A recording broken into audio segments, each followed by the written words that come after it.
Welcome back to Guns 101. It's our welcome message to new gun owners. This is presented by the Self-Defense Radio Network. I'm Rob Morse from Self-Defense Gun Stories. My partners here today are Amanda Suffolk from Eye on the Target Radio, and the guy behind the curtain doing all that heavy lifting, that's Paul Lathrop from the Polite Society podcast. Our guest today is Paul Carlson from Safety Solutions Academy. Paul, safe gun handling, safe gun storage.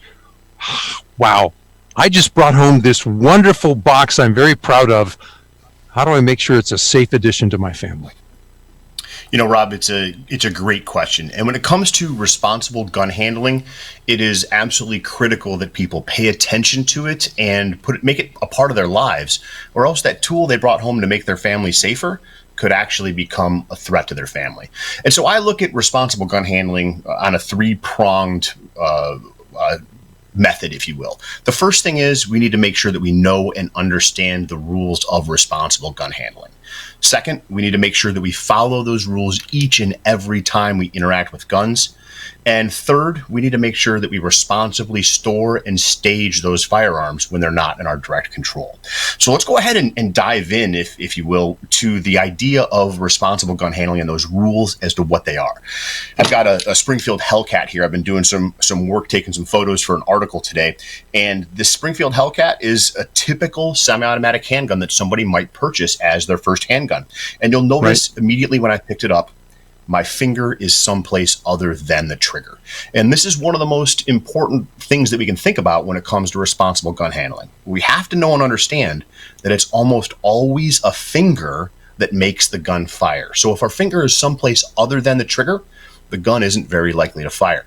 And you'll see that I've got my finger here on this gun in between, on the seam between the top of the gun and the bottom of the gun, way up and away from the trigger. So that's a great place to put your finger. Whenever you pick up any firearm, you want to make sure your finger is someplace other than the trigger.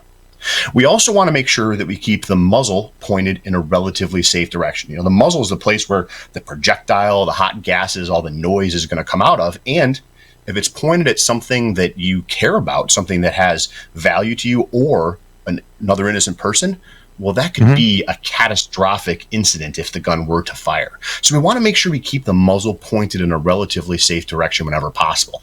Now, I'm down here. This isn't my mom's basement, but it is a basement studio, and I've got cinder block all around me.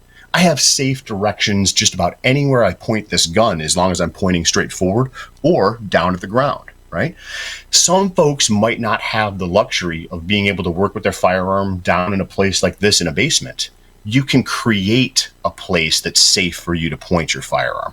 All it takes is a heavy bookshelf and a whole bunch of books, and you've got something that can stop a round if you were to make a mistake.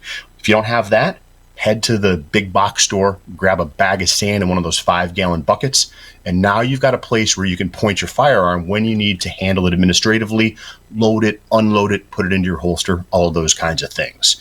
So we're going to keep our fingers someplace other than the trigger. We're going to keep the muzzle pointed in a relatively safe direction whenever possible. And the third thing I want you to think about when it comes to responsible gun handling is to engage your brain. Remember, a firearm is designed as a deadly weapon. And if you use it with malice, evil intent, or negligence, you just don't know, you can hurt or kill yourself or someone else.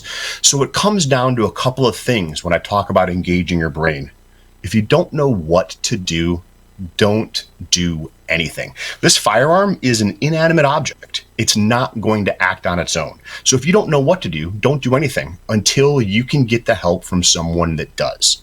And the second thing is to make sure that you're thinking when you're using your firearm. Every time you pick it up, you need to be thinking about all of the rules of responsible gun handling, but also making sure that your brain is engaged. Does that make sense to you folks? It does. You've got a set of ideas, but you also want a set of habits. And I was thinking back as you mentioned it. Yes, at the range I go to, there was that bucket of sand or gravel. Oh, right. You're going to empty your gun to take it home? Do it pointed in a safe direction. Absolutely. Absolutely. So now when it comes to storing and staging firearms, that's an area where people really have a difficult time sometimes because they're not exactly sure what to do or how to handle things. When it comes to storing guns, That means putting a gun away, we're not going to use it. We want that firearm to be completely unloaded, both in the chamber and in the magazine. And we want to make sure that that firearm is stored separately from ammunition. So we're going to lock this up in some kind of a container. We have no intention of getting this gun and using it. That's storing a handgun separate from the ammunition, both locked away. Now, a lot of folks have purchased semi-automatic handguns like this or other firearms for home defense. And in that case, storage doesn't make a ton of sense. Instead, what we want to do is we want to stage a firearm. We want to have it at the ready for home defense. We want to be able to get it quickly, complete the loading process, and then be able to use it to defend ourselves or our family. So here's how I here's how I stage my defensive handguns. I have my handguns unloaded in the chamber, right? There's no round in the chamber. And then I have a magazine. That magazine, this one isn't loaded, but this could be fully loaded. I'm going to insert that into the gun, and then I'm going to put this into a safe storage box, a safe staging box, something like a quick access safe, maybe from Gun Vault or Hornady. I use a Hornady Rapid Safe. This goes into that container. I can use a 4-digit code or a key fob that uses RFID or maybe even a fingerprint to access the gun very quickly should I need it. Once I access the gun, all I have to do to be ready to go is rack the slide, and now the gun is ready to use in home defense. So when I stage guns for home defense, almost always they are unloaded in the chamber, but fully loaded in the magazine. Now, that's a little bit different than concealed carry. Don't think for a second that I'm thinking that you should be carrying a gun on your person without a round in the chamber. We've got a different set of circumstances there. But for staging at home, loaded in the chamber, unloaded in the chamber, loaded in the magazine. That's the way to go as far as I'm concerned. Well, Paul, the point that you're making with that, I think, is a terrific one. If there's a couple different people who have access to that firearm, who can get into that box and get it, because then immediately upon a visual, they know exactly what the circumstance is and the status of that firearm. And so for me, that too is how we keep it at my house, so that one of us, my husband versus me, looks at it and says, did you load it? Did you not load it? We always keep it in exactly the same condition, and that condition is staged, loaded, yet the slide locked open. There you go. The thing I like great as well. The thing I like about what you're advocating, Paul, is it's the same for a handgun. Handguns are set up to be drop safe. They could be kept loaded. Okay, you're keeping them unloaded. And long guns, many long guns are not drop safe. So they need to be stored with one in the magazine, but not in the chamber until you're ready to pick the gun up. So you've got one set of rules for everything. Rob. Say what? Absolutely. That's exactly why I do that, Rob. It's consistency across the board. Whether it's the AR-15 that I need to access for home defense, whether it's the shotgun I need to access for home defense, or the handgun, every one needs to be loaded in the chamber prior. And with home defense, there's no problem with that. We almost always have some warning, not only time, but also distance, so that we can retrieve a phone, gather our loved ones, get the weapon, load that weapon while we're dialing 911. That's what we're looking for. And we've got a whole host of 911 calls to show that.